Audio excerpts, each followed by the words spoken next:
Aula 2. Pessoal, a aula de hoje está maravilhosa e hoje é lição 2, tá bom?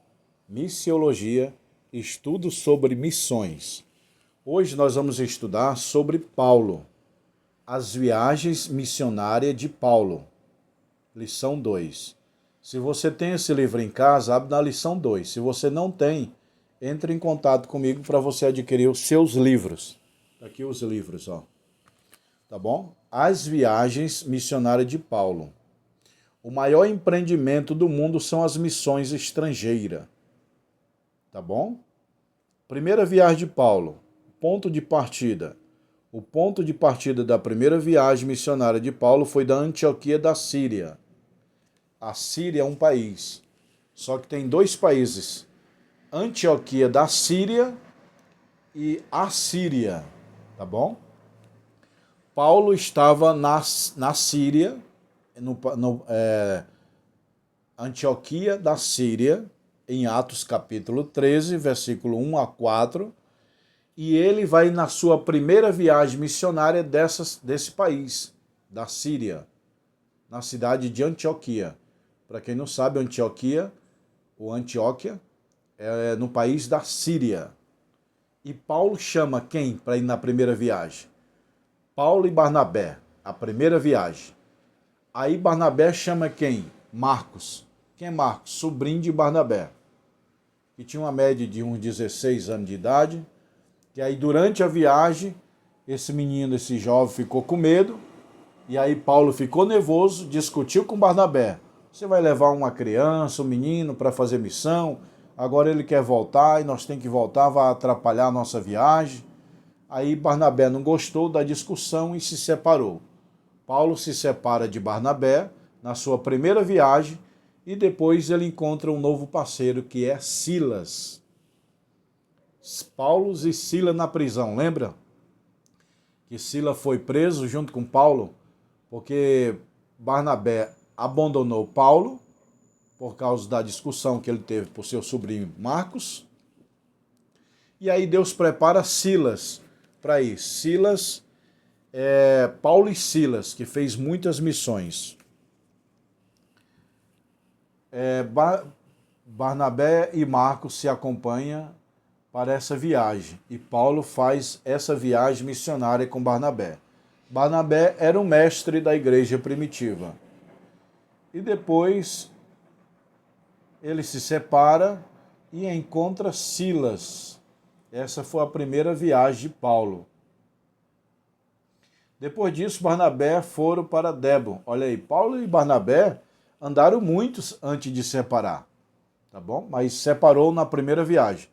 Na segunda viagem, aí que eles se separam.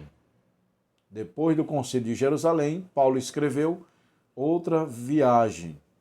Aí Paulo se separa de Barnabé. Na segunda viagem, Paulo e Barnabé se separam, não na primeira viagem, na segunda viagem. Na primeira eles foram, pregaram várias cidades, pregaram o evangelho, ganharam muitas almas, aí voltaram. Quando foi para a segunda viagem, aí se separaram. Qual era o objetivo de Paulo na sua segunda viagem? Primeiro objetivo, visitar as obras que ele abriu. Paulo abriu vários trabalhos, vários pontos de pregação, como nós diz aqui no Brasil, ponto de pregação. É aquele que está iniciando uma igreja, é um ponto de pregação. Paulo abriu vários pontos de pregações. Aí colocou alguém responsável, ia para outra cidade, ficava 6 meses, 1 ano pregando nas ruas, reunia o povo na casa de alguém, colocava alguém mais capacitado, mais inteligente para liderar, e ia para outra cidade. Chegava lá, pregava nas ruas, nas praças, reunia os povos na casa de alguém, colocava outro pastor e ia para outra cidade. Foi assim que Paulo abriu vários trabalhos, vários pontos de pregação, que esses trabalhos, ponto de pregação, viraram futuramente igrejas. Então Paulo chega na cidade, vai na praça, vai nas ruas, chama o povo para ouvir, prega o evangelho. Aqueles que se aceitam, por exemplo, aceitaram 10, 20 pessoas, Aí ele reúne numa casa que alguém autoriza. Depois ele fica ensinando a Bíblia, como que é o Espírito Santo, como é a palavra de Deus, como é os dons espirituais.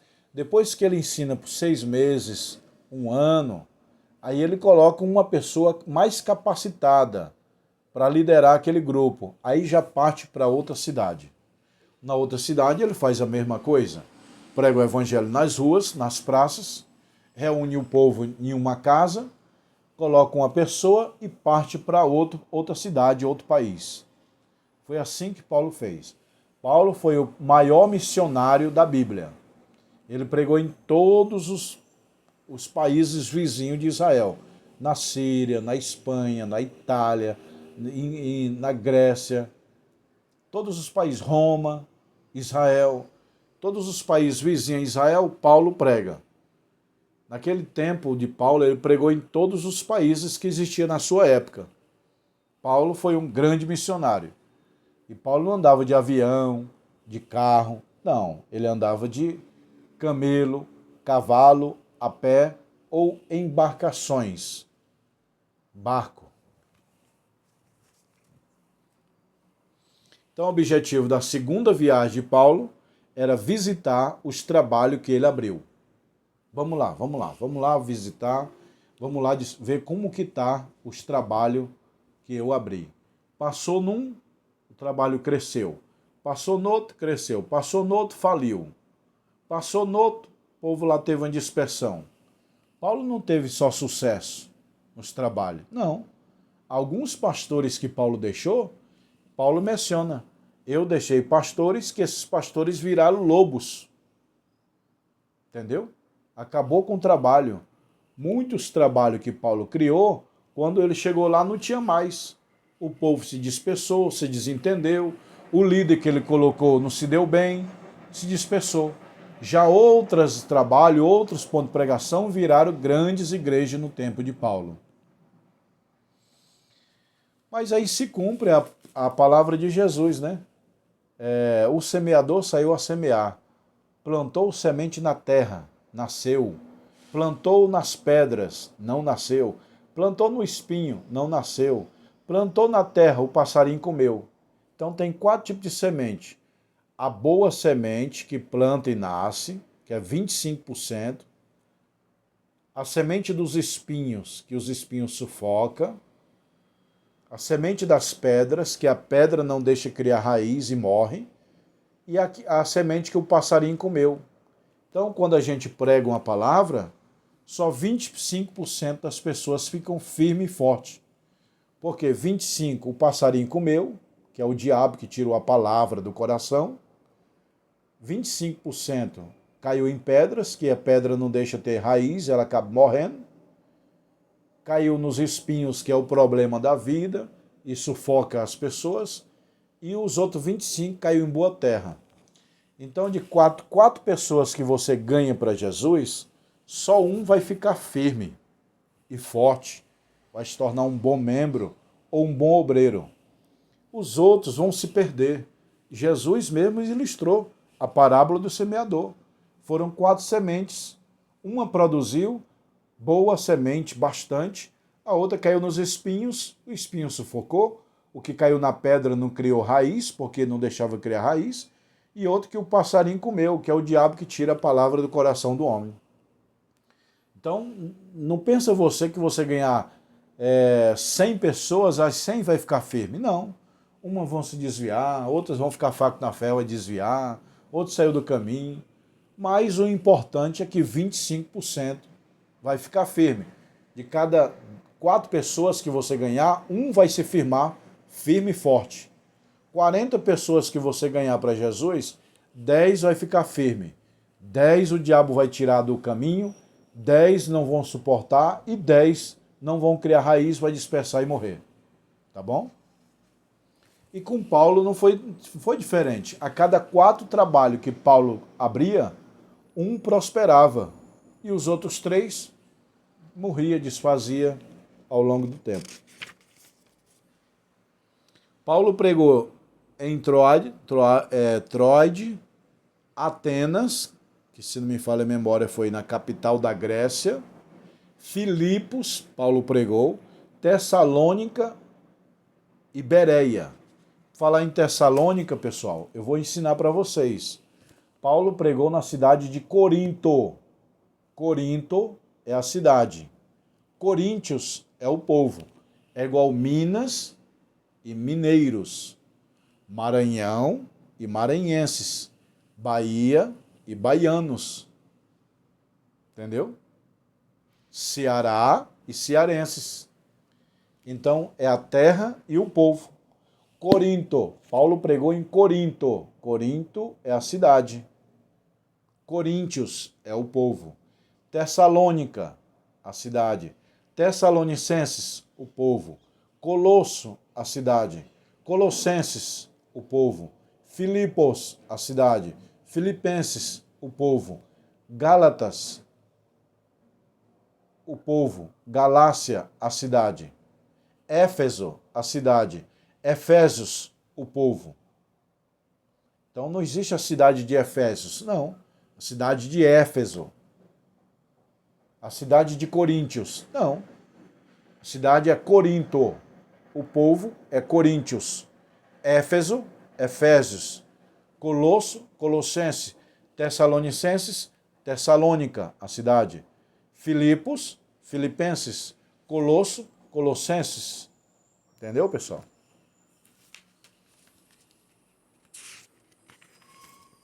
Paulo foi preso, Paulo pegou açoites, Paulo sofreu, mas foi o maior missionário, morreu como missionário de Deus. Aí depois Paulo vai para a terceira viagem. Aonde ele prega? Em Éfeso. Aqui, ó. Éfeso é a cidade. Tá vendo? Estou falando para vocês, pessoal, que Éfeso é a cidade. Efésios é o povo. É igual Bahia, é a terra. Baianos é o povo. Maranhão, a terra. Maranhenses, o povo. Éfeso, a cidade, a terra. Efésios, o povo. Na sua terceira viagem, Paulo começou a terceira viagem a partir da Antioquia da Síria, que fez várias. E ele foi pregar em Éfeso. Lá criou vários trabalhos, ganhou várias almas. Quarta viagem, Paulo é preso em Jerusalém. Viagem para Roma. Paulo pregou em Jerusalém. Paulo pregou em Roma. E Paulo escreveu a Epístola de Roma aos Romanos. Deixa eu falar uma coisa aqui para vocês. Teve uma vez que eu fui pregar sobre Paulo e Silas na prisão. Aí Deus falou para mim, não prega Paulo e Silas na prisão. Paulo e Silas não estavam presos. Eles tinham a verdade, a vida, estavam livre de espírito. Quem estava preso era Roma, na prostituição e na idolatria. Aí minha mente abriu, meu irmão. Isso aqui foi uma ciência profunda. Todo mundo... Os romanos prendeu Paulo. Não, Roma já estava preso na prostituição e na idolatria. Paulo estava guardado na prisão, mas o espírito, a verdade estava solto. Então, somente que ele saiu rapidinho da prisão. Entendeu? Então, um homem cheio do espírito, ele nunca é preso. Quem é preso é o homem que é cheio do pecado. Quem vive no pecado vive preso. Quem vive cheio do espírito vive livre. Paulo estava livre, embora estava entre as grades, mas o espírito livre, a verdade livre, igual João. Prenderam João, ele falou, vocês prenderam a mim, mas a verdade está livre. Entendeu, meu irmão? E olha só, pessoal, todos os profetas, apóstolos, missionários, muitos foi jogado calabouço, prisão, João Batista foi preso, Jesus foi preso, Paulo foi preso, Pedro foi preso. É o diabo, é a treva perseguindo a luz, é o mal perseguindo o bem. Mas o bem sempre prevalece. Você vê que Pedro saiu da prisão, milagrosamente, Paulo saiu da prisão com terremoto, milagrosamente, Jesus saiu da prisão, embora morreu, mas era o chamado, e João morreu lá, decapitado na prisão, mas a missão dele foi cumprida. Entendeu, pessoal? Enviado por Deus, Jesus é singular. Jesus, o excelente missionário. Maior que Paulo é só Jesus. Eu vou repetir. Maior que Paulo foi Jesus. Jesus, o excelente missionário. Pregou para a mulher samaritana sozinha, pregou para Nicodemo sozinho. Jesus pregava uma mensagem extraordinária. Jesus é o rei dos pregadores. Paulo é o príncipe dos pregadores. Charles Spurgeon, um dos príncipes dos pregadores. John Wesley, também um dos príncipes dos pregadores. Os maiores pregadores que pisaram neste mundo foi Jesus Cristo, Paulo, os dois da Bíblia, Jesus e Paulo. Fora da Bíblia, Charles Spurgeon, da Inglaterra, e John Wesley, que todo mundo deve conhecer esses dois. Pesquisa aí quem é Charles Spurgeon, da Inglaterra, e John Wesley, os dois maiores pregadores do mundo depois da Bíblia. Atualmente, no Brasil, na minha compreensão, um dos maiores pregadores e missionários que eu conheço que está vivo é o pastor Gesiel Gomes. Ele é meu conterrâneo, nasceu lá no Maranhão. Na mesma cidade que eu nasci em Bacabal do Maranhão. Me criei em Imperatriz, mas nasci em Bacabal. Gesiel Gomes nasceu em Bacabal. Para mim, Gesiel Gomes é um dos homens que mais conhece a Bíblia do Brasil. Pesquisa aí quem é Gesiel Gomes. É o meu pai na fé. Pastor Napoleão Falcão, pastor Gilmar Santos são mais reconhecidos no Brasil. Mas do mundo, era o Billy Graham de Mixwaget, lá nos Estados Unidos, tá bom, pessoal? Então, da Bíblia, os dois maiores pregadores foi Jesus Cristo e Paulo. Jesus, o excelente missionário, e ele disse, eu sou o caminho, a verdade e a vida. Ninguém vem ao Pai senão por mim. Jesus é o missionário por excelência de Deus, enviado por Deus. Jesus enviou Paulo, mas quem enviou Jesus foi Deus. Porque Deus amou o mundo de tal maneira que deu o seu único filho para virar missionário por nós. Então Jesus foi missionário? Foi. Paulo também. E a igreja também tem que ser missionária. A Bíblia diz, quem ganha almas é sábio. Provérbios 11:30. Se você ganha almas como missionário, você é sábio. Eu sempre falo, para construir um prédio demora 5 anos. Para destruir é 5 segundos. Para ganhar uma alma é muito difícil. Para perder é facinho. É só falar algumas coisas, brigar com ela, você pode perder. Construir um edifício demora muitos anos. Derrubar é rapidinho. Ganhar uma alma é muito difícil ganhar. Perder é facinho. Então, nós temos que evangelizar. Existem 2 tipos de evangelismo. O da nação, que é missão nacional, e fora da nação, que é missão transcultural. Pregou o evangelho fora do Brasil, é missão transcultural. Por que missão transcultural? Porque lá você vai ter outras culturas, outro povo, outro costume. Índio anda sem roupa. Na África eles andam com aquele roupão. Entendeu? Se você pregar no teu bairro, na tua cidade, é evangelismo. Se você sair da tua cidade, do teu estado, aí é missão nacional. E se você sair do país, é missão transcultural. Quer dizer, outros países, missão transcultural. Tá bom, pessoal? Essa é a aula 2, a próxima aula é a aula 3, de missiologia. Não perca a oportunidade. Vou mostrar os livros para vocês, ó. Olha aí, pessoal, os livros, quem quer fazer o curso básico, médio, bacharel, o básico é 20 livros, o bacharel é 40 livros. E eu tenho essa Bíblia aqui de estudo para quem quiser comprar, ó. Palavra de Jesus em vermelho. Aí, ó, Palavra de Jesus em vermelho e as palavras de Deus em azul. Tudo que Deus falou em azul, ó. Deixa eu mostrar aqui. Aí, ó. O que Deus fala é azul. O que Jesus fala é vermelho. E as promessas de Deus também estão marcadas. Quem quiser essa Bíblia, eu estou vendendo. Tá bom, pessoal? A Bíblia de estudo e os livros de teologia e o anel. Anel fino e anel grosso. Anel de teologia. Grosso e o fino. Ele vem na caixinha, bonitinha. Anel de teologia, ó. E a formatura é esse ano. Quem quiser se formar, me chama no WhatsApp. Pastor, eu quero os livros, quero fazer o curso, eu quero a Bíblia de estudo. Você pode comprar todos os livros, mais a Bíblia junto e mais o seu anel. Pastor, dá para comprar tudo junto? Dá, eu coloco nos correios para vocês, tá bom? Shalom.